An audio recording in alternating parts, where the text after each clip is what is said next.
नमस्कार, माझा कट्ट्यावरती आपल्या सर्वांचं स्वागत. मी ज्ञानदा कदम. माझा कट्टा प्रेझेंटेड बाय क्विखिल आणि Badhekar group, powered by green harvest, bank of Maharashtra, Chandukaka Saraf jewels, Chitale dahi, Sudhir Mandke light house आणि सोनाई पशु आहार. आज कट्ट्यावरती आलेत हसरे आणि हसवणारे चेहरे. आजचा कट्टा तुम्हाला फुल एंटरटेनमेंटची आणि मनसोक्त हसण्याची गॅरंटी देतोय. कारण कट्ट्याचे आजचे आपले पाहुणे आहेत डॉक्टर निलेश साबळे, भाऊ कदम आणि ओमकार भोजने. हसणं ताणतणावावरचं सगळ्यात बेस्ट औषध मानलं जातं आणि हास्याच्या याच औषधाचा कधीही एक्सपायर न होणारा खूप मोठा स्टॉक डॉक्टर निलेश साबळेंकडे आहे. त्यामुळे हसताय ना, हसायलाच पाहिजे म्हणत हास्य टॉनिकचा बूस्टर डोस घेऊन निलेश पुन्हा एकदा आपल्या सगळ्यांना भेटायला येतात. आणि या नव्या इनिंगमध्ये निलेश आणि भाऊ कदम ही जोडगोळी पुन्हा एकत्र दिसणार आहे. आता विनोदाच्या बाबतीत या दोघांचं कोऑर्डिनेशन किती सुपर सॉलिड आहे हे त्यांच्या चाहत्यांना काही वेगळं किंवा नव्यानं सांगण्याची अजिबातच गरज नाही आहे. अंगविक्षेप न करता शांत चेहरा, मिश्किल संवाद आणि परफेक्ट टायमिंगनं लोकांना हसवण्याची युक्ती भाऊ कदमांना पक्की माहिती आहे. आणि या दोघांच्या नव्या इनिंगमध्ये त्यांच्यासोबत आहे घराघरात पोहोचलेला विनोदाच्या माध्यमातून विनोदवीर ओमकार भोजने सुद्धा. ग्रेट कॉमेडियन चार्ली चॅप्लिन असं म्हणायचे की ज्या दिवशी तुम्ही हसत नाही ना, तो तुमचा संपूर्ण दिवस तुमच्या आयुष्यात वाया गेल्यात जमा असतो. तर चाहत्यांचा असा एकही दिवस वाया जाऊ नये म्हणून हे विनोदी त्रिकूट आपल्याला कुठे भेटणार आहे, कधी भेटणार आहे आणि कसं हसवणार आहे हे आपण त्यांनाच विचारूया आणि आजच्या कट्ट्याची सुरुवात करूया. नमस्कार, तिघांचंही खूप स्वागत आहे. नमस्कार, थँक्यू. अरे आत्ता एकूण म्हणजे राजकारणामध्ये गोंधळ कमी आहे असं म्हणून की काय, आता तुम्ही तिघंजण परत एकत्र येत आहे आणि दुसरं टोप्या घालण्याचे सध्याचे दिवस आहेत म्हणून टोप्या पण घालून आलाय का तुम्ही? ह्याची टोपी कुठे गेली मग? ना, मी टोप्या नाही घालत. काय नवीन आता तुम्ही घेऊन आलाय, वाढून ठेवलंय आपल्या मराठी प्रेक्षकांच्यासाठी समोर? नाही, इतके दिवस तर आम्ही चला हवा उद्यामधून सगळ्यांना हसवत होतो. 10 वर्ष जवळपास हे सगळं सुरू होतं आणि कुठेतरी काहीतरी नवीन करण्याची इच्छा झाली. त्यामुळे आता आम्ही कलर्स मराठीवर येतोय आणि हसताय ना हसायलाच पाहिजे, जो ॲक्च्युली माझा संवाद होता. सुरुवातीला मी लोकांना विचारायचो की आपला नेहमीचा आपुलकीचा प्रश्न, हसताय ना हसायलाच पाहिजे. तर ते वाक्य इतकं फेमस झालं की मग आता हा नवीन शो करायचा तर नाव काय द्यायचं असा एक प्रश्न आला. आणि केदार शिंदे सर म्हणाले मग आपण तुझंच वाक्य नाव म्हणून ठेवलं तर काय हरकत आहे. म्हटलं आवडेल कदाचित लोकांना, कारण त्याची मग फार अशी अनोळखी नसेल ते नाव, पटकन त्याची जाहिरात होऊ शकते आणि आम्हाला माहिती आहे. तर भाऊ आहे, ओमकार आहे आमच्याबरोबर, आणखीन टीम आहे, स्नेहल शिदम आहे, रोहित चव्हाण आहे, सुपर्ण श्याम आहे. तर अशी एक फौज आहे विनोदवीरांची. कलर्सवर येत आहे तुम्ही सांगितलं, पण कधीपासून? 27 तारीख जी आहे, आत्ताच्या 27 पासून शनिवारी आणि रविवारी रात्री 9 वाजता आम्ही येतोय. आता 27 पासून बघूया कसं आमचं स्वागत होतं. पण असं आहे की म्हणजे तुम्ही सगळेजण 10 वर्ष हा खूप मोठा काळ आहे आणि ती टीम पण तुमची ऑलमोस्ट तीच होती. आता वेगळी टीम असणार आहे. अशामध्ये म्हणजे प्रश्न गंभीर आहे, पण काय चॅलेंजेस होतं? तू काय स्वतःमध्ये काही तुला कॅरेक्टर्सला घेऊन बदल करावेसे वाटले का? नवीन कॅरेक्टर्स परत शोधून आणणं हे किती चॅलेंजिंग होतं? आणि हे सगळं करत तुम्ही सगळेजण म्हणजे इतके गंभीर प्रकृतीचे एरवी चे तिथं सगळं ते करताना ते काय असतं? नाही, खरं तर टेन्शन होतंच, कारण जेव्हा हवाई उद्या पण करत होतो तेव्हा आमचं कोणी विचारलं की काय तुमच्या सक्सेसचं रहस्य काय, तर आम्ही म्हणायचो भीती, एवढंच रहस्य आहे. आणि मी लिहूनच ठेवलं होतं माझ्या रूममध्ये, आज हसलेत उद्या हसतील की नाही माहीत नाही. त्यामुळे ते टेन्शन नेहमी स्टेजवर जाताना सगळ्यांनाच असतं. त्यामुळं टेन्शन होतंच, कारण पुन्हा एकदा तुम्ही नवीन काहीतरी घेऊन येता, कंपॅरिझन होणार. पण नवीन संचात मला कलाकार खूपच चांगले मिळाले. म्हणजे भाऊ तर आहेच, इतकी वर्ष भाऊबरोबर काम करतोय मी, तो तर ग्रेट आहे. पण ओमकारबरोबर इच्छा होती माझी काम करायची आणि मला भीती वाटली तो हो म्हणेल की नाही, कारण मला त्याच्या मित्रांकडून कळालं होतं की तो खूप मुडी आहे. अच्छा. तर म्हटलं तर हे ओमकार मुडी आहे तर काय करतो ओमकार? नाही सर, मला नाही, म्हणजे तो थोडा असा चूजी आहे असं माझ्या लक्षात आलं की तो त्याला आवडलं तर तो करील. मग आम्ही त्याला खूप कन्व्हिन्स केलं, मी त्याला ऐकवलं असं असं आपण करतो, पण तो लगेच तयार झाला. त्यामुळे मला पहिल्या दिवशी थोडं टेन्शन आलं होतं, सगळी नवीन टीम असणार. पण पहिल्या दिवशी आम्ही बाईपण भारी देवाचा केला एपिसोड सेलिब्रेशन म्हणून. पण जे काही मजा केली या सगळ्यांनी, तर मला तिथं खरा कॉन्फिडन्स आला पहिलं स्किट झाल्यानंतर की हां हे होतंय. आणि समोर आमचे केदार शिंदे सर पण बसले होते. म्हटलं त्यांना आवडलं तर हे सगळं सक्सेस आहे, नाहीतर मग काहीतरी गंडत आहे आपलं. पण खूप चांगले झाले एपिसोड, त्यामुळे तसं फार काही टेन्शन नाही आता तरी मला. भाऊ किती मुडी आहे? नाही भाऊचा म्हणजे फार गोड माणूस भाऊ कदम. गुढी आहे? हां गुढी आहे, खरं आहे. मुडी काही नाही. मी नेहमी म्हणतो, म्हणजे आता तो ओमकार पण आलाय, पण मी नेहमी मनापासून म्हणतो की जर कोणाला नवीन कलाकाराला शिकायचं असेल तर ते भाऊकडून शिकावं. कारण कसं असतं की समजा सिम्पल आहे, दिवसभरात मला 2 स्किट करायचे आहेत, पण मी कधी कधी भाऊकडून 5 पण करून घेतो, 6 पण करून घेतो. मध्येच साडी नेसायची जाऊन भाऊ ऐन वेळेला बऱ्याच गोष्टी मी सांगतो, पण कधीही भाऊनी एका पैशानी प्रश्न नाही विचारला की साबळे एवढं नको आता. तर त्याला कळतं की हे स्टेजसाठी चाललंय, आणि रात्रीचे 2 वाजो 3 वाजो तीच एनर्जी आणि कॉमेडी करण्याची तीच इच्छा आहे या माणसामध्ये. ते मला फार आवडतं की तो बदलला नाही आहे या 10 वर्षात, तो आहे तिथंच आहे. आणि आता ओमकारच्या बाबतीत माझं तेच व्हायला लागलं आहे, कारण हे बऱ्यापैकी प्रकृती साम्य आहे यांच्यामध्ये. तो पण तसंच आहे, त्याला फोटो द्यायला पण आवडत नाही ओमकारला. त्यांनी मला एकदा सांगितलं होतं की मी त्याला गमतीने विचारलं तुझं पुढचा काय प्लॅन काय आहे आयुष्यात. तो म्हणाला मी हे सगळं सोडून मी नोकरी करणार आहे असं तो मला म्हणाला, कारण तो अभ्यासात चांगला आहे. तर ते त्या मुडीपणाची मला भीती वाटते की 4-5 एपिसोड झाले आणि हा कुठेतरी जॉब बीब करायला लागला तर आमचं काय व्हायचं. पण फार गोड आहेत ही दोन्ही माणसं, त्यामुळे मुडी नाही म्हणणार मी, ते खूप मेहनती आहेत. अरे आता तुम्ही ते तुमचं चला हवा येऊ द्या गेलं, आता मला ॲक्च्युली काळजी आहे की आता माझं काय होणार. हे बघा मला तुला माहिती आहे, मला मध्यंतरी कोणीतरी एक म्हटलं की तुम्ही चला हवा येऊ द्या मध्ये काम करताना. लोकांना वाटू शकतं सर, म्हणजे बऱ्यापैकी मी तुमच्यासारखा दिसत असेल तसं केल्यानंतर, गेटअप केल्यानंतर मी दिसतो सरांसारखा. पण तुम्ही काळजी करू नका, आम्ही जे पात्र करायचो ते येईलच तिकडे सुद्धा, 100% येणार. पण येणार त्याच्याशिवाय ते काही मजा नाही. आणि तुम्हाला तिकडे तिकडे पण आहे, चनदा नाव ठेवलं आम्ही की ओंकार म्हणजे निलेश खूपदा कट्ट्यावर आलाय, त्यामुळे निलेशच्या बद्दलच आणि आता माहिती आहे प्रेक्षकांना, पण तुझ्याबद्दल सांग. मी सर चिपळूणला शिकायला होतो आणि सुरुवातीला माझं असं काही ठरलं नव्हतं की मला बऱ्यापैकी तसं असतं, कारण इंटर कॉलेजिएट कॉम्पिटिशन करताना माझा तो कॉन्फिडन्स डेव्हलप झाला. म्हणजे मी करू शकतो किंवा मला करायला हवं हे मला तेव्हा लक्षात आलं. स्पर्धांमध्ये माझ्यासारखा स्टुडंट अदर दॅन अकॅडमिक दुसरं काहीतरी करू शकतो हे तिथेच शक्य आहे जिथे एक चांगली संस्था, म्हणजे एक शिक्षण संस्था, जी एक कॉलेज किंवा एक शाळा त्या सगळ्या गोष्टींना प्रोत्साहन देते. आता आमच्याकडे आमचे जे कल्चरल कोऑर्डिनेटर होते त्यांच्या व्यतिरिक्त पण स्वतः प्रिन्सिपल पण आमच्या तालमीला येऊन बसायचे. तुम्ही कुठला विषय घेतला याच्यावरती चर्चा करायची. आम्हाला ती मजा वाटायची की आज सर येणार आहेत, त्यांना मुद्दाम आपण काहीतरी या रेफरन्सने अभ्यास केला हे सगळं दाखवूया वगैरे, आम्ही मुद्दाम तयारी करायचो. मग त्यांचं ते जे एकत्र येणं होतं, म्हणजे मी रात्री खूप उशिरापर्यंत आमच्या कॉलेजमध्ये वाचत नाही, असं काहीतरी उगाच एकांगीसाठीचं जे काय आहेत ना, मुद्दाम आम्ही मुद्दे काढून लिहित किंवा वाचत बसलेले असायचो. तर सर स्वतः येऊन माझ्यावर बसलेले असायचे. तर या गोष्टींमुळे मला ती चांगली सवय लागली. चांगली आत्ता मी म्हणू शकतो, कारण मी तोच अभ्यास करत करत आज आपल्यापर्यंत बसू शकतो किंवा आपल्यात येऊ शकतो. तर त्यामुळे मी ती चांगली सवय म्हणू शकतो. तर ते DBJ महाविद्यालयाचं माझ्यासाठीचं खूप मोठं काय त्यांनी आता माझ्यासाठी जे केलं आहे ते एक स्टुडंटसाठी जे सगळं करायचं असतं ते सगळं त्यांनी मला दिलं आहे. संस्थेने, शिक्षकांनी, शिक्षकेतर कर्मचारी सगळ्यांनी आणि विद्यार्थी मित्रमैत्रिणींनी. आता त्यातलेच म्हणजे माझी पूर्ण बॅच जी होती ती आत्ता नॅशनल्सला पण जातात, ते तिकडे कुठे कोरिओग्राफी का डिरेक्शन पण करतात, स्थानिक लेवलला पण तिकडे काय नाटक आणि चळवळी करतात, कारण आमच्याकडे नाट्यगृह पण नव्हतं. मग त्यावेळेला आम्हीच ते होतो मुलं जे देवळाच्या पारावरती आम्ही जिथे बाकी कार्यक्रम चालतात तिथे आम्ही एकांकीचे प्रयोग करायचो. किंवा आता नाट्यगृहाच्या समोरच एक पार आहे, या सगळ्या गोष्टी आम्हाला या काळात पण अनुभवायला मिळाल्या.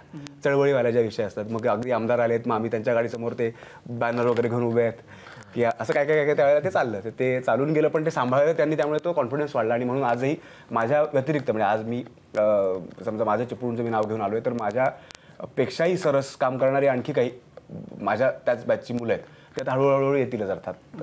पण मला मगाशी सुरुवातीला मी बोललो, मला अजूनही कळलं नाही तुम्ही दोघं टोप्या घालून का आलाय. हे बघा सिंपल सांगतो, मी ना ट्रान्सप्लांट केलं. दाखवू? हे बघा चांगले आहेत ना केस आता? चांगले म्हणजे बसत नाहीत ते, जरा माझ्या स्वभावासारखेच आहेत, सरळ नाही येत ते. तर मग आता पटकन, आधीच मला उशीर झाला इकडे यायला, म्हटलं आता हे सगळं करत बसणं म्हणजे मग ते मला आणखीन मोठी उपाधी देते. मगाशी त्यांनी आले एक दिलीच मला उपाधी. म्हटलं की हा आपला मराठीतला अमिताभ बच्चन आहे ना. नाही नाही, नको नको, ते नाव म्हणजे ते उशिरा येण्याबद्दल. नाही, मी मागच्या 2 वेळेला लवकर आलो होतो. बरं तुझं सांग, त्यांना तर सांगितलं, तू का टोपी घालून फिरतोय? मी काय नाही सर, काहीतरी जमायला पाहिजे सरांसारखं तर तुला काय वाटत नाही भाऊ की यांच्यासारखं काही करावंसं तुला वाटत नाही, त्यामुळे तू टोपी पण नाही घातली? नाही, लिहिता तर येतच नाही मला, त्यामुळे मी लिहूच शकत नाही. तुम्ही म्हणजे आता नवीन तुम्ही जे करताय त्यातलं आम्हाला काहीच माहिती नाही आहे. आम्हाला माहिती आहे जे तुम्ही 10-11 वर्ष सलग करत आलात ते.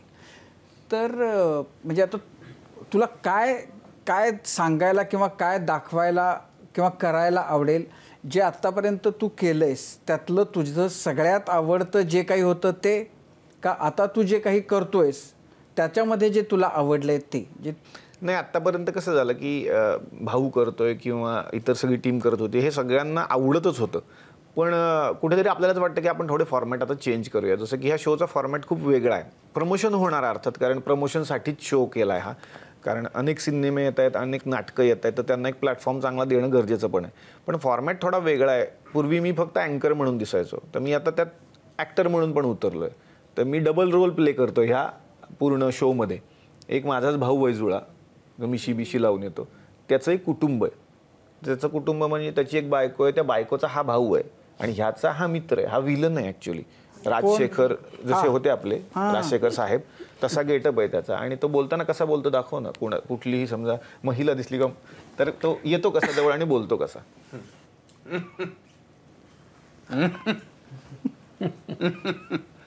पाठ नाही का आठवत नाही काय. आणि बॅकग्राऊंड बहीण आहे माझी, बहीण आहे. सॉरी असं त्याचं काहीतरी सुरू असतं. तर सुरुवातीचा अख्खा एक गॅग होणार आहे ज्याच्यामध्ये ही सगळी पात्र घेऊन आम्ही येऊ. मी एक सर्वसामान्य माणूस प्ले करतो. तो सर्वसामान्य माणूस येतो आणि त्याच्या आयुष्यात हे वाट लावतात, कारण ह्याला प्रत्येक एपिसोडला एक दुकान टाकायचं. आणि मागच्या एपिसोडचं दुकानाची ह्याने 12 वाजवले. आणि हे सगळे प्लॅन करून माझ्याकडून मला वेडं बनवून पैसे घेतात दरवेळेला. एंडला एक छान त्याच्यातून मेसेज आहे. हे सगळं हसत खेळत पण हा एक वेगळा सेगमेंट ह्याच्यात आहे जो पूर्वी नव्हता आपल्याकडे. तर असे बरेचसे सोलो. परवा ह्यांनी एक एंट्री घेतली, मी तुम्हाला सांगत होतो की एक कमाल कॅरेक्टर ह्यांनीच कुठेतरी ऑब्झर्व केलं होतं. तर त्याचं असं म्हणणं होतं की तो नॉर्मल बोलू शकतो, पण त्यांनी जर हे बटन लावलं तर प्रॉब्लेम होतो. तर तो कसा बोलतो सांग. बटन लावलं समजा, पण तो माणूस नॉर्मल आहे, बटन लावलं तर त्याचा आवाज फुटत नाही, त्याचे शब्द आपल्याला कळत नाहीत. म्हणालाची पर्याय केली काय काय आवाजही ना पारा इथं सगळं बाई जायला माझ वाटता वाटतीच खिरी काय वाढ 5 साखो वर्ष काय रे. नाही आम्हाला कळत. मी कशा सांगतो तुम्हाला. डायलॉग आठवत नाहीये नक्की त्याला डायलॉग आठवत नाही. क्लिअर करणार मॅडम हे सगळं. आम्ही ट्रान्सलेट करतो हा काय बोलतो ते, पण तुम्हाला ही अशी कळतं? नवीन. हो, कारण मी बोल परत. लिहिलेलं असतं ते. पण असं लिहितो? मी नॉर्मल लिहितो त्याचं अच्छा. तो त्याचं जे काय करायचं ते हा, करतो. त्याला नॉर्मल स्क्रिप्ट देतो आम्ही आणि तुला जे करायचं ते कर. मग काशी ओमकारकडे खूप कॅरेक्टर्स आहेत, ती हळूहळू त्या मंचावरती येतील आणि त्यामुळे त्यात एक वेगळे पण पण नाविन्य आता तुम्हाला तू काय म्हणालास ते सांग. माझा कट्टा माझा कट्टा. उत्तम उत्तम. उत्तम. अच्छा, लेटेस्ट प्रोमोमध्ये ना तुम्ही दोघं साडीमध्ये दिसलात. तर स्पेशली भाऊ तुमच्यासाठी की तुम्ही कोकणातल्या, सो दशावतारामधनं ते एक कल्चर असतं की काही ऑड नाही साडी नेसून पुरुषांना जाणं. तर हे किती सांभाळायला लागतं की ते ना म्हणजे वल्गर लेवलला नाही जायला पाहिजे. तुम्ही जेव्हा पहिल्यांदा साडी नेसलात किंवा नेसायला लावली गेली तेव्हाचा तो काय एक्सपिरियन्स होता? नाही, खूपच ऑकवर्ड तुला होतं. येते ना नेसता? नाही, नाही नेसवायला लागते. नेसवायला लागतं. आता इतक्यांदा नेसली साडी नाही ना, ते नाही. नाहीये. बर. ते करतेवेळी तो खूप ऑकवर्ड झालो होतो. म्हटलं ह्याला आता मला नाही कळणार ना मी काय दिसतोय आता बाहेर, तर ह्याला ते दिसत होते हे काहीतरी दिसणार छान किंवा, पण ते जपूनच मी तर सगळं झाकून घेत होतो. करतेवेळी मी असंच सगळं असाच उभा असतो आणि ते का डायलॉग्स असतात त्याचे त्यांनी छान लिहिलेले असतात, त्यामुळे ते असे वल्गरीकडे जातच नाहीत किंवा आम्ही एक्स्ट्रा ॲडिशन वगैरे असं काही घेत नाही.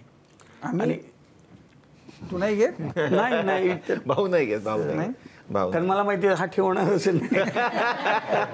भाऊचं काय होतं, सॉरी, पण भाऊला इतकी स्क्रिप्ट वाचायची असतात, इतके करायचे असतात, त्यात ऍडिशन आता नको, हे आहे ते होऊ द्या असं असतं भाऊचं. आहे ते छान असतं, त्यामुळे अजून कशाला उगाच. भाऊ आणि निलेश, तुम्हाला दोघांना प्रश्न आहे. खरं तर जेव्हा चला हवा येऊ द्या सुरू झालं तसं काहीच नव्हतं, त्यामुळे त्याला प्रचंड लोकप्रियता मिळाली. पण मग काही वर्षांनी हास्य जत्रासारखा शो आला आणि तुमच्यासमोर एक कॉम्पिटिशन उभी राहिली. तर ही जेव्हा कॉम्पिटिशन आली तेव्हाचा काळ कसा होता आणि मग त्याची लोकप्रियता वाढते, आपली टिकवून ठेवायची, आणि आता तुम्ही न्यूकमर म्हणून परत येत आहे. तर ही जी तुम्ही ज्या भीतीचा उल्लेख केला किंवा जे प्रेशर आहे ते, म्हणजे कॉमेडीतलं प्रेशर कसं असतं आणि तो काळ कसा होता जेव्हा ती एवढी मोठी स्पर्धा निर्माण झाली तेव्हा?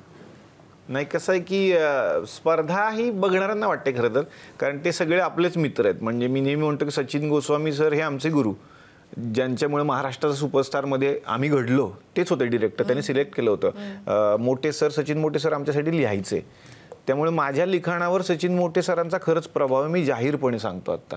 कारण जेव्हा सचिन मोठे सर कुठले महाराष्ट्राचा फेवरेट कोण वगैरे, ते त्या काळात जे अवॉर्ड शोज व्हायचे त्यात ज्या स्किट्स लिहिल्या जायच्या, मकरंद सर करायचे, मकरंद अनासपुरे खास त्या काळात, तर ते कसं लिहितात तसं जर आपल्याला जमलं तर किती बरं होईल.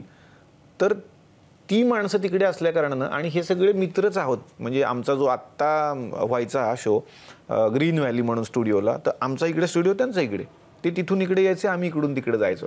पण मला बरं काय वाटतं की तेही हसवतातच आहेत, आम्हीही हसवतो. कदाचित आम्ही कमी पडलो तर त्यांनी जास्त करायला पाहिजे, ते कमी पडले तर आम्ही जास्त करायला पाहिजे, कारण शेवटी लोकांना हसवायचं. मला वाटतं की 12 कोटी जनता आहे महाराष्ट्रातली, आम्ही कोणाकोणाला पुरणार आहे, तर सगळ्यांनी मिळून जर केलं तर ते जास्त आनंददायी. तर स्पर्धा तर नाहीच आहे. लोकसभेचा मूड आहे सध्या, आणि राज ठाकरे कधी एकनाथ शिंदेंच्या गळ्यात हात टाकतात, राज ठाकरे कधी देवेंद्र फडणवीसांबरोबर चहा पाण्याच्या गप्पा करतात. पण 2 कॅरेक्टर त्याच्यामधली अशी आहेत ज्यांच्यावरती कधी आपण ते एकत्र येतील का किंवा एकत्र नांदतील का आपल्याला प्रश्न असतो. एकाचं नाव आहे अजित पवार आणि दुसऱ्यांचं नाव आहे राज ठाकरे. तर ही कॅरेक्टर जेव्हा निलेश साबळेच्या आतमध्ये रुतलेली आहेत, तर तिकडे ते एकमेकांशी बोलतात का, आणि बोलत असतील तर कसे बोलतात? हां, खरं तर मला आवडतं. नेहमीच मला कोणी विचारलं तर ते मला मांडायला आवडतं. आणि मध्यंतरी झी चित्रगौरव आम्ही केला तेव्हा अजितदादा साहेब आले होते आणि त्यांना प्रश्न विचारण्यात आला. अवधूत गुप्तेंनी त्यांची मुलाखत घेतली आणि त्यांना प्रश्न विचारला होता की तुमच्यावर जर बायोपिक आला दादा तर कुणी करायला पाहिजे? ते म्हणले डॉक्टरांनी करायला पाहिजे. मला त्यांनी बोलावून घेतलं स्टेजवरती. मग तिथेच आपण एक थोडेसे घाबरलेलो असतो की आता ते काय म्हणतील. ते म्हणाले करा माझ्यासमोरच. तर मी थोडा घाबरलो होतो. अवधूत सर म्हणे करा करा करा तुम्ही. म्हटलं तुम्ही नंतरचे फटके पडायचे मला म्हणजे चांगल्या अर्थी. पण ते खूप गोड आहेत. दादा सरळ म्हणाले बघ ते तुझं हसवणं काम आहे, तुम्ही तुमचं काम करा, आम्ही प्रेक्षक असतो त्यावेळेला आणि मी बघतो तुझं, मला खूप आवडतं. तर त्यावेळेला मी जे केलं होतं किंवा आत्ता समजा सन्माननीय अजितदादा साहेब इथे आलेत आणि ते तुमच्याविषयी आणि कार्यक्रमाबद्दल बोलतात तर ते कसे बोलतात? आज या ठिकाणी तुमच्या माझा वट्टावर आलेलो असताना अत्यंत आनंद होत आहे. सामाजिक जीवनात राजकीय जीवनात काम करत असताना आम्हाला असे आनंदाचे क्षण कमी मिळत असतात त्या ठिकाणी.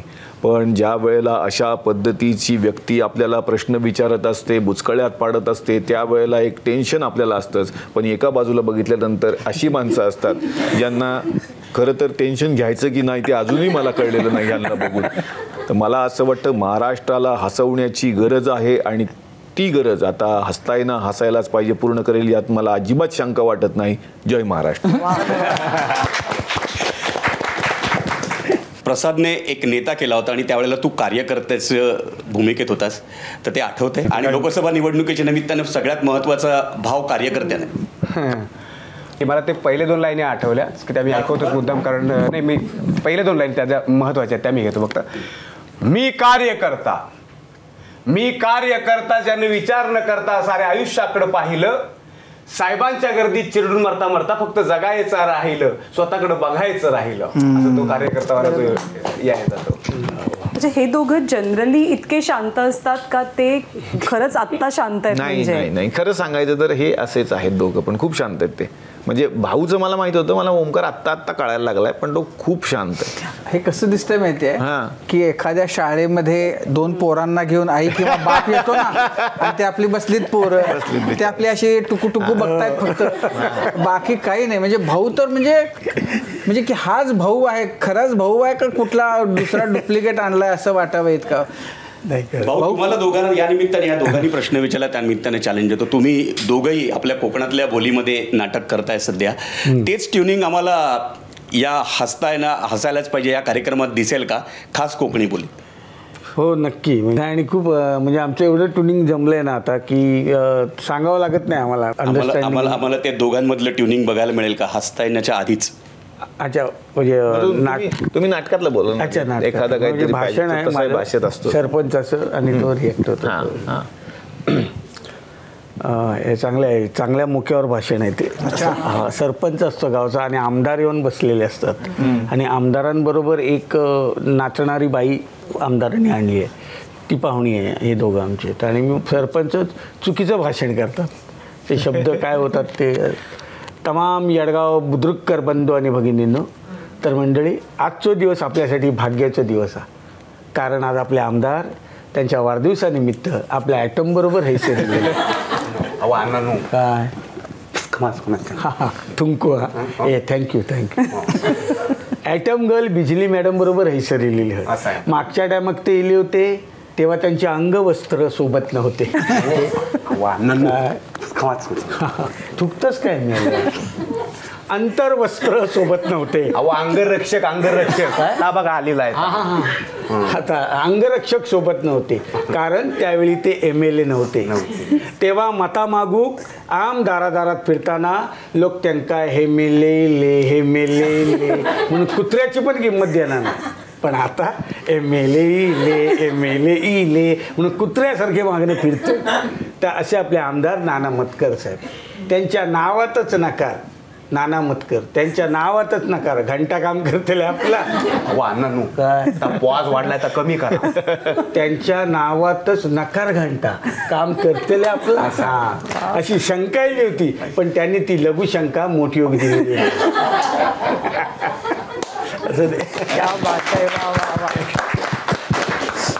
ओंकार, एक नवीन कार्यक्रम घेऊन तुम्ही येत आहे आणि तुला गाण्याचंही अंग आहे. पण दुनिया डोक्यावर घेणारं हायर या कार्यक्रमाला कदाचित डोक्यावर घेणार आहे. तर सर खरं तर ना मी आर्टिस्ट म्हणून मोठा नाही झालो खरं तर. म्हणजे तुम्ही मगाशी जे म्हटलं की आमच्याकडे ज्या कुठल्या आता मी मुद्दाम काल कट्ट्यावर यायचं म्हणून कट्ट्याचे कॉमेडी विषयक असलेले काही 2-4 इंटरव्ह्यू बघितले. मग मी हास्यचित्राचा इंटरव्ह्यू पण मुद्दाम बघितला. नंतर जॉनी लिव्हर सर आलेले तोही इंटरव्ह्यू बघितला की एक आर्टिस्ट म्हणून घडताना त्यांचा प्रवास काय असतो जो मला शिकायला मिळेल. म्हणजे आज मी एखादं स्टेटमेंट करताना मी माझं मत नाही व्यक्त करू शकत कारण मला तो अनुभव आणि मला अभ्यास करायचा आहे.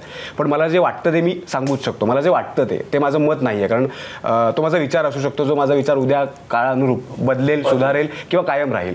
पण मला तो आर्टिस्ट म्हणून खूप गरजेचा वाटतो आणि म्हणून मला ते अशी संगत जी आहे, जिथे मला जमेल तिथे, जिथे मला वाटेल तिथे मी जाईन, जिथे जे मला शिकायचं ते मी घेईन आणि मी निघून जाईन. मला माहिती नाही तर ते तसं काहीतरी त्या असं ज्या आर्टिस्टला ज्या व्यक्तीला वाटतं त्या प्रत्येकासाठी ते गाणं होतं जे आम्ही उपक्रम करायचो तारुण्याच्या उंबरठ्यावर असं काहीतरी. तर ते शाळेतल्या मुलाला असेल किंवा अगदी आजी आजोबांसाठी असेल जे आत्ता जुनं फर्निचरच्या निमित्ताने आपल्या एका नव्या रूपाने भेटायला येत आहेत, तर तसं काहीतरी असेल तर त्या सगळ्यांसाठी ते गाणं असू शकतं. तुझी तुलाच पुरी करायची हौस आकाशी उंच उडायची, गड्या तयारी ठेव र मनाची, कधी झुकायची कधी नडायची, दुनिया डोक्यावर घेणार हायर तुला उचलून घेणार हायर, दुनिया डोक्यावर घेणार हायर तुला उचलून घेणार हायर. आला जरी कधी कठीण क्षण तो खंबीर उभं तू राहायचं, गड्या खंबीर उभं तू राहायचं, हटायचं नाही गड्या झटायचं, पुढं पुढं तू चालत जायचं, पुढं पुढं तू चालत जायचं. आता मला आत्ता हे रिलेट कोणाला करावं असं वाटतं माहिती आहे का की मी बरोबर बोलत नसेल तर मला तिथेच थांबवा. पण मराठी तरुण म्हणून मला ज्यावेळेला मी स्ट्रगल करतो ना माझ्या सोसायटीतला किंवा एकूणच तुम्हाला मराठी तरुण म्हणून मोठं होताना वाढताना मला माझा खूप जास्त संघर्ष वाटतो. मला माहिती नाही का सगळ्याच गोष्टी पॉलिटिकली सोशली माझं का माहिती नाही हसवायला लागतं आणि मग मला ते जाणवतं. पण मला एकत्र येऊन काही त्याच्याविषयी करता येत नाही. काही असेल आता हा विषय नाही आपल्या चर्चेचा पण तो आहे मला तो आतून जो वाटतो तो. रेशमी कापड हातात तुझ्या करू नको बारदान, त्याचं करू नको बारदान, ताज्या दमाचं तरुणाईचं मिळालं रे वरदान, तुला मिळालं रे वरदान. आई बापाच्या पायावर डोकं बाकी जगाशी रोख ठोक, अगदीच नाही असं पण नाही, साथीला शिल्लक चांगली लोक, सलामी झुकून सलामी वाकून सलामी ठोकून देणार हायर, तुला उचलून घेणार हायर, दुनिया डोक्यावर घेणार हायर, तुला उचलून घेणार हायर. चला भाऊ, तुझ्यावर आलं र. आता र पासून आता भाऊ गाणं मग. अरे गाणं मी म्हटलं ना, म्हटले असतात ना गाणे, पण म्हटले खूप चांगला गायक आहे हा. तर आता आहेच आहे उत्तम, पण भाऊ गझल काय गातो. अच्छा, भाऊ ऐकवा सगळ्यांना प्लीज. अरे बापरे, मला वाटलं ना माझ्यावर गेलं तर हे एवढं. नाही तू गा, राईट्सचं आलं तर डायरेक्ट तुझ्या घरी येईल. गझलच येईल आता. हो म्हणू शकतो मी. तू जर कविता वगैरे लिहिली असतील आणि ती म्हणायची असेल तर तशी पण नाही मी नाही काही लिहिलं सर. कॉलेजमध्ये असताना वगैरे काहीतरी असतील ना केलेलं, काहीतरी असणार ना. सगळ्याच आठवणी येऊ देत बाहेर. प्यार का पहला खत लिखने में वक्त तो लगता है, नए परिंदों को उड़ने में वक्त तो लगता है, प्यार का पहला खत लिखने में वक्त तो लगता है,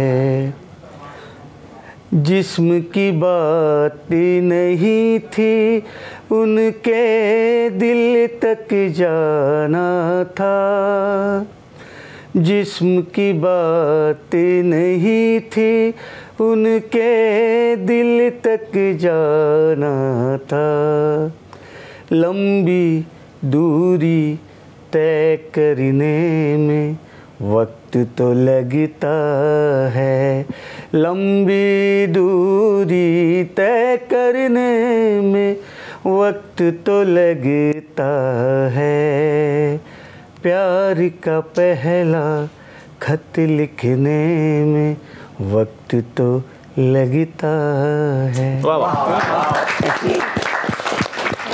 भाऊ खरं म्हणजे खरंच वक्त लागला होता पहिलं पत्र लिहिताना. हो लागला होता. कधी लिहिलं होतं.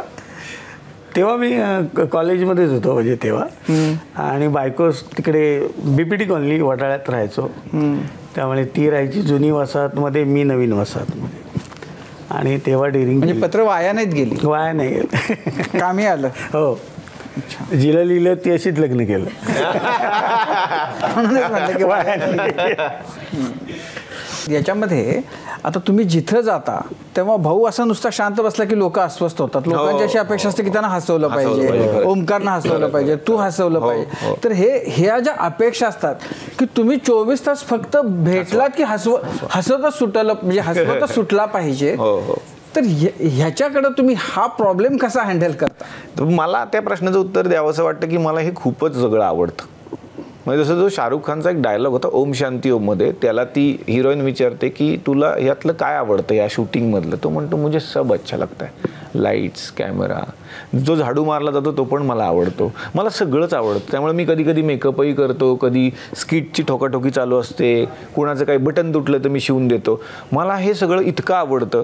त्यामुळे मला असं वाटतं की जर आता मला जर कोणी रस्त्यात विचारलं की जरा 2 जोक सांगा, तर ते माझं काम आहे, ते मी केलं पाहिजे. सांगा 2 जोक.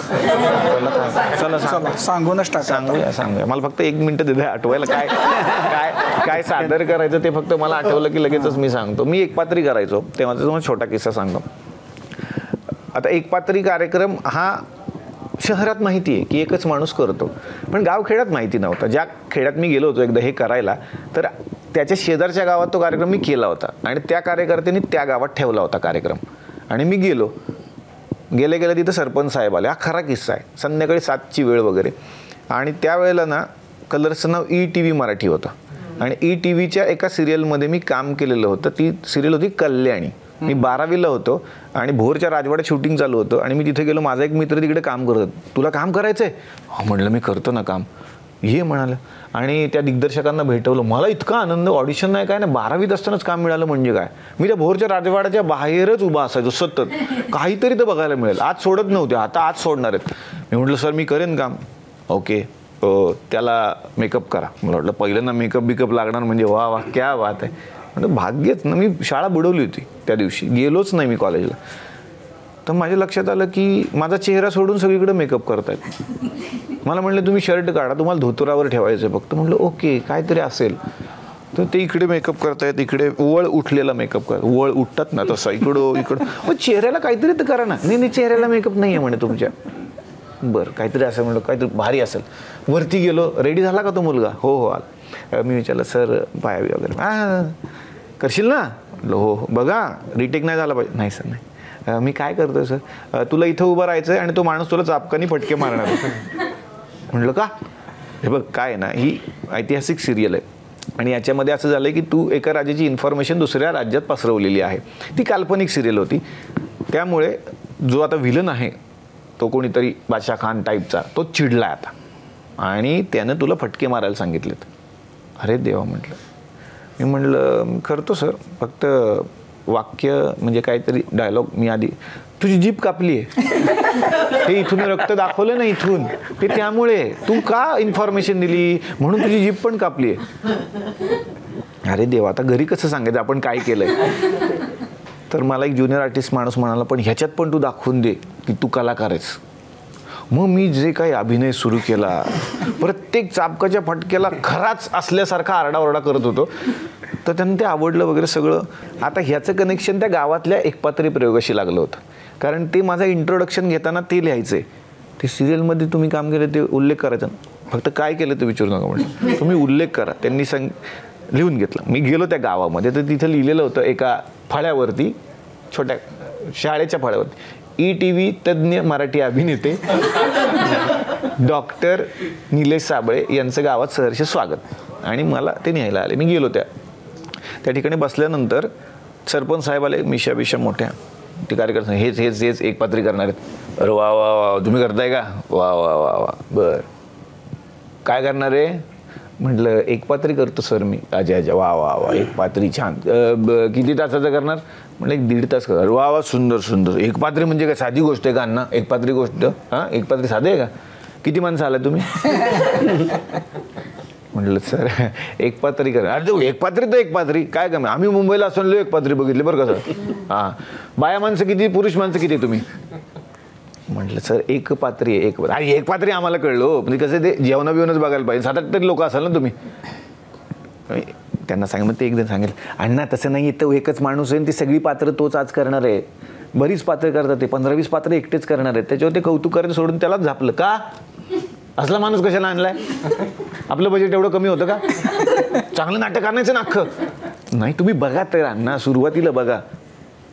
मग त्याच्यानंतर त्यांनी मला धमकी दिली, बघा ते काय करायचं ते करा, फक्त गावात आमचा मान आहे. मागच्या वेळेला जसा कार्यक्रम झाला तसा झाला पाहिजे. मागच्या वेळेला लोकांनी टाळ्या वाजवल्या, शिट्ट्या वाजवल्या, फेटे उडवले, तसं झालं पाहिजे कार्यक्रम. म्हटलं मागच्या वेळेला कुठं तमाशा ठेवला होता म्हणजे. आता तमाशानंतर डायरेक्ट माझं एक पात्री म्हणजे अवघडच आहे म्हटलं. आणि मग मी त्या स्टेजकडे गेलो. मी म्हटलं सर मी करतो, तुम्ही काळजी करू नका. स्टेज म्हटलं कुठे दाखवाल का? या सर या एकदम. आता इथं 2 मिनिटात स्टेज येणार आहे सर. म्हणलं म्हणजे नाही काय आहे, अण्णांचा ट्रॅक्टर गेलाय कडबा टाकायला. कडबा टाकला, ट्रॅक्टर यांना ट्रॉली लावली, फडके सोडले की तुम्ही वर ओपन स्टेज तयार. म्हटलं फक्त त्याला काहीतरी दगड वगैरे लावा नाही तर फिरता रंगमंच व्हायचा. पण मला असं वाटतं की त्या गावात जे काही शिकायला मिळालं, मग ट्रॅक्टरच्या ट्रॉलीवरती मी प्रयोग करायचो. ज्या गावात स्टेज नाही आहे मला कळायचं, तर मी म्हणत तुमच्याकडे 2 कॉट आहेत का? आणा. मग त्या 2 कॉट जोडायच्या, आपणच आपली लाईटची व्यवस्था करायची. हे सगळं मी शिकलो. आणि जाताना त्या लोकांना कळायचं एक पात्री काय आहे. आणि मग जाताना ते नेहमी म्हणायचे की आज तुम्ही आमच्यासाठी हे केलंय 200 रुपयात, एक दिवस तुम्ही रोज TV वरती दिसाल. हा आशीर्वाद तेव्हा दिलाय मला त्या लोकांनी. भाऊ नाही होतं माझ्या बाबतीत तर खूपच होतं. म्हणजे मी एकतर मैताला जात नाही, कारण तिथे विचित्र लोक वेगळ्याच पद्धती रिॲक्ट. आपण गेलेलं असं कशासाठी, आणि ते आपल्याला कधी माझ्याकडे बघतोय आणि कधी त्याला मी नंतर सेल्फी काढायला बोलवतो ते. हां तर तो एक त्रास आहेच. त्याच्यानंतर आता नाटकाला आलो की आम्ही असतोच, फोटो देतोच सगळ्यांना जेवढे आहेत ते, आणि ते सगळे भरभरून कौतुक करतात. फक्त काय होतं की ते मुलाला, लहान मुलाला म्हणजे राजसाहेबांनी जे सांगितलं ना नावाने त्यांना हाक मारा, तर ह्यांनीच सुरुवात करून दिली, हे भाऊ कदम आई वडील सांगतात. हा भाऊ कदम. तर तो आल्यावर ओळखलं काय ना, तो बोलतो भाऊ कदम. म्हटलं अरे तर सांगा, काका म्हणायला लावा, मामा म्हणायला लावा. हे होतच नाही. तो मोठं होऊन मला काय ते झाक मारणार आहे. तोटा होतो पण मजा येते. कडेवर घ्यायला वगैरे सांगतात का? हो फोटो. एकदा एकाने तर बायको बरोबर उभं केलं होतं, खाद्यावर टाकणार. असं नाही करत. अहो काय भाऊ आहात तुम्ही, टाका काय. नाही नाही पण मी अनुभवलंय हे. भाऊ बरोबर जेव्हा तुम्ही बाहेर कार्यक्रम करता ना, तेव्हा जेवण साधारण जे असतं, समजा नॉनव्हेज असेल सगळ्यांना, तर आमचं ताट वेगळं, भाऊचं वेगळं येतं बऱ्याचशा वेळेला. तर खूप प्रेम आहे महाराष्ट्राचं. ती कलेजी काढलेलं ताट एक भाऊसाठी येतं आणि हे खरं आहे. तर मला असं वाटतं की खरं तर प्रेक्षक आहे म्हणून आपण आहे. मी नेहमीच म्हणतो, आमचा शो झाल्यावर पण जेवढे लोक आलेले असतील, मी सगळ्यांना फोटो देतो, सगळं करतो. तो नाराज होऊन नाही गेला पाहिजे, कारण त्याची इच्छा असते. कारण मी पण त्या रांगेत होतो एक दिवस. मला चांगलं आठवतंय की आदेश बांदेकरांबरोबर मी फोटो कसा काढला होता. मला आठवतंय की सचिन पिळगावकर सर गेटच्या पलीकडे होते आणि मी इकडून एक फोटो मिळेल का, ती मुवमेंट माझी पण होती. तर माझ्यासाठी ते खूप मोठं असेल. तर तो फोटो जर त्या माणसासाठी रात्री 3 वाजता द्यायचा आहे, 2 वाजता द्यायचा आहे, पण त्याच्यानंतर त्याचा अख्खा महिना जर आनंदी जाणार असेल, तर मी त्याला 10 फोटो द्यायला तयार आहे. कारण ते आहेत म्हणून आम्ही. ओमकार, तुला असे अनुभव यायला सुरुवात झाली असेल ना? नाही लकीली नाही अजून. लकीली येतं मी तुम्हाला सांगतो. ओमकार हा प्रचंड आवडतो लोकांना. फक्त ओमकारची गंमत आहे, ती मला भाऊनी पण सांगितली. तो झाल्या कुठेतरी लपतो. अच्छा. म्हणजे आता स्किट झालं ना किंवा नाटक झालं की तो कुठेतरी लपतो, असं मला भाऊनी सांगितलेलं आहे. नाही, नाटकाला देतो तो फोटो. देतो ना. हो. बाकी सटकतो मी. बाकी publicly देत नाही. जातो कुठं तू? नाही जातो म्हणजे मी आता जसं आता आलो गाडीतून समजा, तर मग मला मागे जायचं. म्हणजे कारण काय ते नाटक संपल्यानंतर फोटो द्यायचं हे ते आता ठरलंय आमचं. तर ते प्रेक्षकांचीच आमचं काय भेटणं असतं. पण बाकी सगळे जे असतात ना, आता उदाहरणार्थ एखादा कॉन्ट्रॅक्ट शो असेल तर त्यांचे ते खूप जास्त कार्यकर्ते आणि खूप जास्त म्हणजे एखाद्याला. मला एक सांगायचं की ह्याचं काय होतं, हा ओळखता नाहीत पटकन. मी मास्क टोपी घातली, मास्क असतो त्याचा, तो बाजूने जातो तरी ओळखत नाही. मीच नव्हतं ओळखलं पाहिजे. याला म्हणलं कोण आहे अरे तुम्ही या. एवढा पॅक होऊन माझं उलट झालंय, मी मास्क लावला तरी ओळखतो. मला काही कळत नाही. एवढं सगळं फिरतो तरी नाही होत ते. सगळ्यांच्याच आयुष्यामध्ये असे प्रसंग आले असतील ना की पूर्ण फसलं, काहीतरी करायला गेलाय आणि पूर्ण फसलं. म्हणजे अपेक्षित प्रतिक्रिया येत नाही आहेत, प्रतिसाद मिळत नाही आहेत, जिथं हसायला पाहिजे तिथं लोक हसत नाही आहेत आणि पूर्ण आता आपला शो आपटलाय. म्हणजे आपटलेच असतील ना आयुष्यामध्ये. कोणते होते असे प्रसंग, आठवतात? हां, असं बाहेर झालं होतं ना. एकदा एक क्राऊड खूप मोठा होता आणि तिथं मला म्हणाले की तुम्ही या आणि तुम्ही काहीतरी सादर करा. मी खूप उत्साहात गेलो, जे तुमच्यासमोर सादर करतो. काही राफ्टर येईना, काही येईना, हे होईना. नंतर कळलं ते सगळे तेलुगू आहेत. समोर बसलेला ऑडियन्स तेलुगू होता.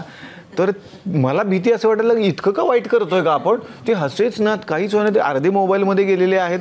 नंतर कळलं ती अख्खी जनता तेलुगू होती. तेच भाषा बोलत होती. त्यांना माझी भाषाच कळत नव्हती. तर करणार काय आम्ही.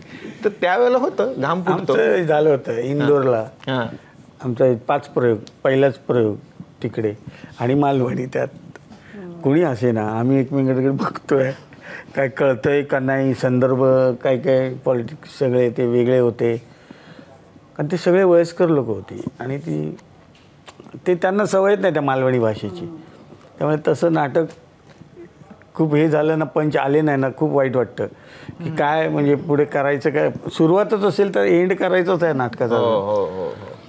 माझं नाटकात झालं होतं. केदार सरांबरोबरच नाटक केलं होतं मी, आंधळ दळते. आणि केदार सर आणि माझी बतावणी वगैरे अशी असायची. आणि पहिला प्रयोग शिवाजी नाट्य मंदिरला आणि पहिल्याच एंट्रीला मी ब्लँक झालो. इतकी रिहर्सल केली होती 2 महिने 3 महिने, पण मी ब्लँक झालो. मला काहीच आठवेना. मला फक्त एवढंच करायचं होतं की मला प्रिया बेर्डेताई त्याच्यामध्ये होत्या, त्या गवळणी घेऊन येतात, त्यांच्यात बंदूक असते, त्यांना फक्त बोलवायचं आहे. त्या विंगेत वाट बघतायत, पण मला कळेल ना मला पुढं काय करायचं आहे. पण नशीब आपण थोडाफार लेखक असल्यामुळे तिथंच मी वाक्य बनवून सुरू केलं होतं. तो सर विंगेतच आले, केदार सर, अरे तो मनाचंच बोलायला. तर मी म्हटलं गवळींनो लक्षात येत आहे का तुमच्या काय झालंय. तर गवळणी म्हणाला नुसतं करू नका, तुम्ही इथेच थांबा मी आलोच 1 मिनिटात असं म्हणून आत गेलो. मी केदारचं नाटक कुठपर्यंत आलंय, नाटक कुठं आलंय, मी कुठे, मला काहीच कळत नाही. तू शांत हो, तुला फक्त प्रियाताईंना आता बोलवायचं होतं पण तुला क्यू लक्षात राहत नाही, तू पहिला शांत हो, तू पाणी पितोस का. तोपर्यंत त्या गवळणींना काम फुटलं होतं, ते तिघीच होत्या बिचाऱ्या नव्या आणि अख्खा ऑडियन्स बघतोय काय झालं यांच्या नाटकात. मी गेलो आणि प्रियाताईंना कळलं हा काही मला बोलवत नाही, हा विसरलाय. तोपर्यंत त्या आल्या बंदूक घेऊन तिथं उभ्या राहिल्या, त्यांच्या हातात बंदूक असते. आणि मला आता क्लिक झालं, म्हटलं काय, मी आलो. मावशी मी तुला शोधायला कुठं जायचं का, हां कुठं होतीस तू मावशी, हो मीच जरा उशिरा आले. असं सगळं झालं, नाटकाचा प्रयोग झाला. आणि प्रियाताईंनी स्वतः येऊन मला सांगितलं होतं, सगळेजण मला म्हणत होते प्रिया तू एंट्री का विसरलीस, त्याचा किती प्रॉब्लेम झाला. त्या मुलांनी सांभाळून घेतलं, तो नवीन मुलगा त्यांनी सांभाळून घेतलं म्हणून.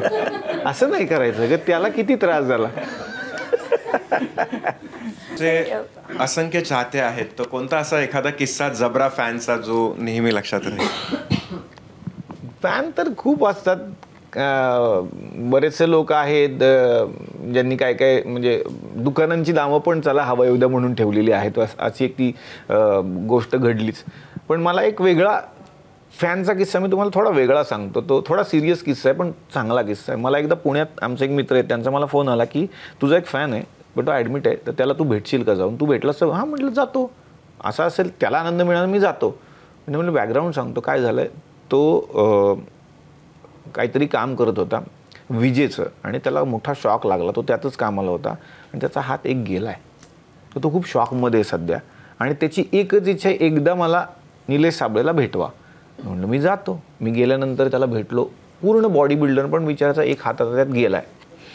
मी त्यांच्याशी गप्पा मारल्या तर त्यांच्या मिसेसनी मला सांगितलं की त्याला हेवी इंजेक्शन्स चालू होती आत्ता पेन किलरची, पण तो ती घेऊन पण त्याचं राहत नव्हतं, तो विसरत नव्हता. तर मग आम्ही डॉक्टरांकडून परमिशन काढली की त्याला मोबाईलवरती आम्ही हवा येऊ द्याचे एपिसोड्स दाखवू का म्हणून तुमचे. तर डॉक्टरांनाही कळत नव्हतं की हे काय आहे म्हणजे. तर त्यांना आम्ही पटवून दिला असाचा एक शो आहे बघू देत. तर ते बघून त्याचं पेन किलर्स आता बंद केलेत म्हणे आम्ही. तो रोज तेच बघतो आता. मी भेटल्यानंतर त्याचं एकच वाक्य होतं की माझी इच्छा पूर्ण झाली तुम्ही आल्यामुळे, आता हात नसला तरी चालेल, तुम्ही माझ्याबरोबर आहे, हे तो बोलला आहे. तर मला वाटतं बाकी सगळं होईल, कौतुक होईल, पण हे जेव्हा मिळतं तर कुठेतरी आपल्या कामाची ती पावती आहे किंवा आपण थोडंफार काहीतरी बरं करतो असं मला वाटतं. भाऊचा जबरा फॅन तर खूप एक जण तर त्या मुलाचं लग्न ठरवायचं म्हणून मला तुम्ही तारीख सांगा, त्या दिवशी लग्न करतो मी. तू लग्नाला यायचं, आम्ही यायचं लग्नाला यायचं. मी म्हटलं असं नका करू, तुम्ही तुमची कामं करा, लग्न काय ते ठरवा, मला नाही शक्य आहे, आम्ही धावपळीत असतो. हे असेही आहेत आणि खूप आजारातून बरे झालेले खूप जण, म्हणजे आमच्या आता ह्या कार्यक्रमातून तर खूप किस्से आहेत, यांचे पण असतील ना. एक डुप्लिकेट भाऊ कदम आहे, एक डुप्लिकेट भाऊ कदम आहे. तो आणला होता आम्ही स्टेजवरती. तो भाऊचाच गेटअप करतो आणि तो भाऊच्या सुपाऱ्या पण करतो. तर त्याला आम्ही स्टेजवर आणलं गंमत म्हणून की तुम्ही काय करता भाऊ कदम म्हणून. म्हणून मी दिसतोच ना भाऊ कदम सारखा, तर जिथं भाऊ कदम परवडत नाही तिथं मी असतो म्हणे. आणि म्हणून तुम्ही लोकांना सांगता हा भाऊ कदम आहे म्हणून. हो, आणि लोकांना पटतं, ते फोटो काढून जातात आमच्याबरोबर. मी भाऊला कानात सांगितलं तू जरा ओरड वगैरे, प्रँक येऊन. मग भाऊनी त्याला खूप ओरडलं होतं, भाऊ हे बरोबर आहे का, मी केस करू शकतो तुमच्यावरती, उद्या जर तुम्ही काय कुठेतरी उधारी केली त्या माणसांचा मला फोन आला म्हणजे भाऊ कदम उधाऱ्या करतो हॉटेलमध्ये, म्हणजे नाही साहेब मी असं नाही कारण इथून पुढे मी बंद करतो. रडू बिडू आलं. मग भाऊ म्हणला नाही हो करा तुम्ही. तर असे पण फॅन्स आहेत भाऊचे. भाऊनं पटकन आपले ह्याचे पण आहेत असं म्हणून ओमकारकडे सरकवलं. आहेत की ओमकारचे तर लहान मुलं आहेत, मी आता सोबत असतो त्यामुळे अगं आई ग वगैरे त्याचे जे फेमस झाले स्किट आहेत ना, ती लहान मुलं तेच ऐकायला येतात. गाण्यात तर गाणं त्याचं जे आहे अगाई ग काय मला नाही माहिती. त्यात एक सिरीज होती ती हास्यजत्रेत, तशी इम्प्रोव्हायझ नंतर सिरीज लागली होती अगं अगं आई म्हणून, नमाते आणि प्रसाद दादांबरोबर. तर ते मी त्यांचा मुलगा असायचो. तर ते मुलगा असल्यामुळे ते लहान मुलांमध्ये जरा ते थोडं जास्त फेवरेट आहे. नाही, आपल्या रोजच्या आयुष्यात आहे ना रडवणारी माणसं खूप भेटतात, टेन्शन देणारी तर पावलावरती असतात, निगेटिव्हिटी खूप असते. पण तुम्ही अमेझिंग आहात, कारण तुम्ही ते खूप पुण्य कमावलं. म्हणजे जसं तुम्ही सांगितलं की कित्येक लोक आजारातनं बरे झालेले आहेत, कित्येक लोक डिप्रेशनमधनं बाहेर आलेले आहेत. आणि आनंद देणं हे सोपं काम नाही आहे, ॲब्सोल्युटली नाही आहे. मग तो बोलण्यातनं असो, आपल्या ॲक्टिंगमधनं असो, आपल्या डायलॉगमधनं असो, लिखाणामधनं असो. आणि तुम्ही ते सगळं खूप निगुतीनं करताय, म्हणजे उतू नका मातू नका असतं ना आपण म्हणतो, ते तसं आहे. गेली अनेक वर्ष तुम्ही करताय आणि त्याच्यात आम्ही तर डेफिनेटली कंटाळत नाही, तुम्ही कंटाळत नाही तुम्ही सांगताय. तर हे असंच अविरत अखंडितपणे सगळं सुरू राहू देत. तुमच्या आयुष्यातही आनंद हसणं कायम भरभरून असू देत, या शुभेच्छा आहेत आमच्या. आणि धन्यवाद आज कट्ट्यावर आल्याबद्दल आणि खूप छान गप्पा रंगल्या त्याबद्दल. Thank you so much. Thank you so much. आणि यानंतर कट्ट्यावरती माझा कट्ट्यावरती आपण इथेच थांबतोय. माझा कट्टा प्रेझेंटेड बाय क्विक हिल आणि Badhekar group, powered by green harvest, bank of Maharashtra, Chandukaka Saraf jewels, Chitale dahi, Sudhir Mandke light house आणि सोनाई पशु आहार. ताज्या बातम्यांसाठी पाहत रहा ABP माझा.